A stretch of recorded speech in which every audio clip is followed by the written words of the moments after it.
حمدا كثيرا طيبا مباركا فيه كما يحب ربنا ويرضى وأشهد أن لا إله إلا الله وحده لا شريك له وأشهد أن محمدا عبده ورسوله صلى الله عليه وعلى آله وأصحابه أجمعين أما بعد. Kita lanjutkan. Pada pertemuan sebelumnya kita telah membaca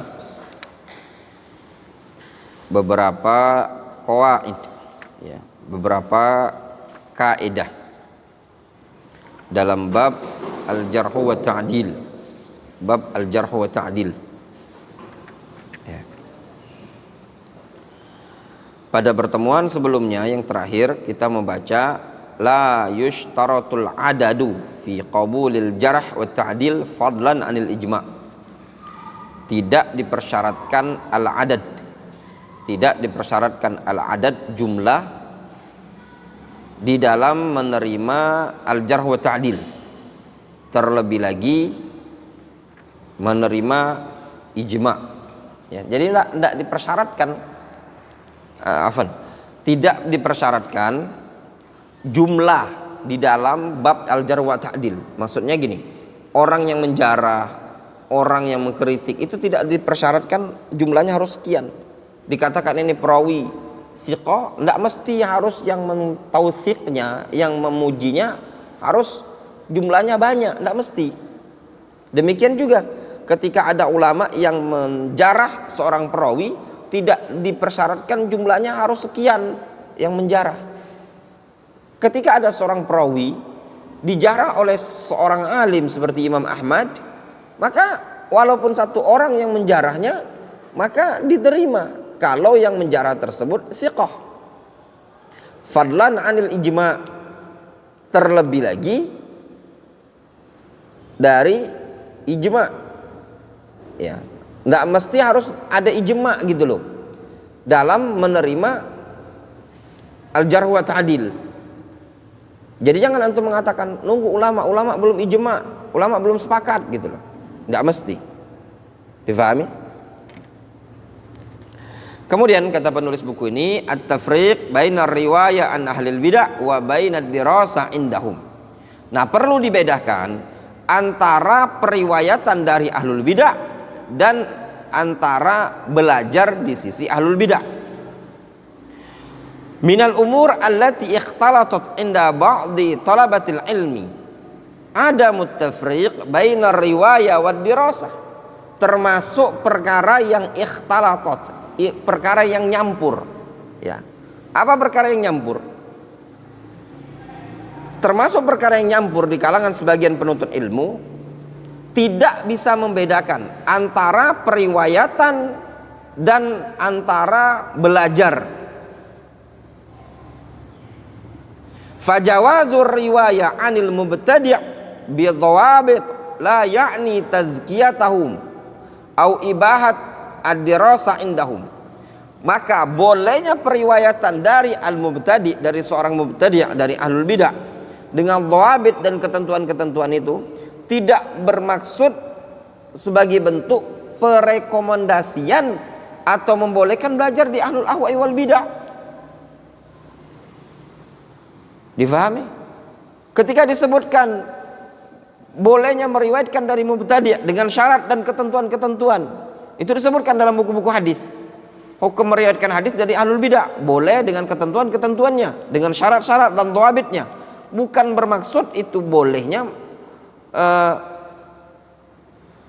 belajar di kalangan di kalangan ahlul ahwa'i wal bidah. Bukan berarti bolehnya kita ngambil ilmu dari mereka.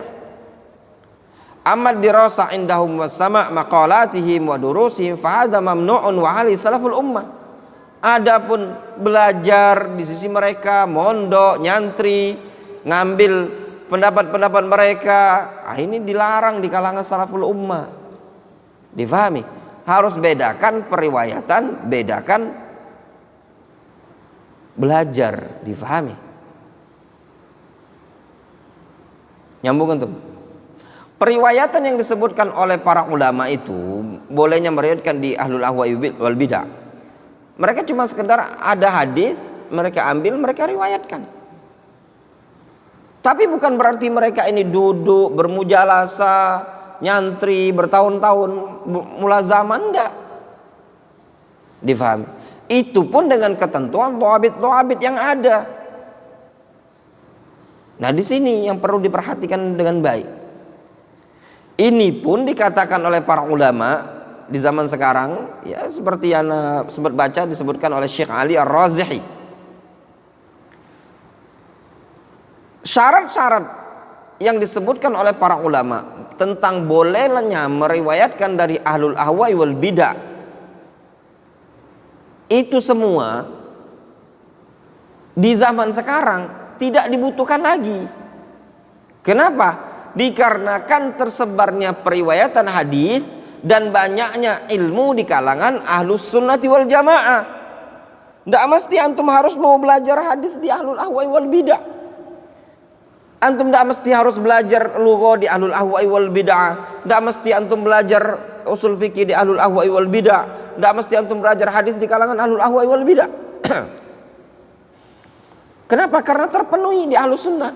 Antum mau belajar apa di kalangan ahlus sunnah? Ada semua.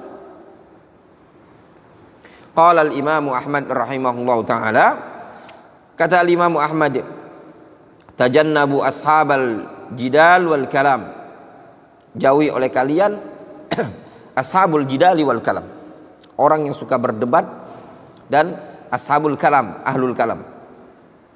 Alaikum bis sunan wa ma kana alaihi ahlul ilmi qablakum, wajib bagi kalian untuk berpegang teguh dengan sunnah dan berpegang teguh dengan apa yang dulu ahlul ilmi berada di atasnya dari kalangan ulama-ulama sebelum kalian. Fa innahum kanu yakrahunal kalam, karena dulu mereka ahlul ilmi yang ada sebelum kalian tidak menyukai ilmu kalam. Wal khawd fi ahlil bid'ah, dan juga mereka tidak menyukai berdiskusi, berdialog dengan ahlul bid'ah.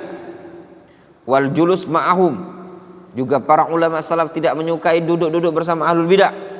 Wa innamas salama fi tarki hadzah, sesungguhnya keselamatan adalah dengan cara meninggalkan ini semua. Meninggalkan ilmu kalam, meninggalkan berdialog dengan ahlul bidah, meninggalkan duduk-duduk dengan ahlul bidah, meninggalkan belajar dengan ahlul bidah, meninggalkan mulazamah dengan ahlul bidah.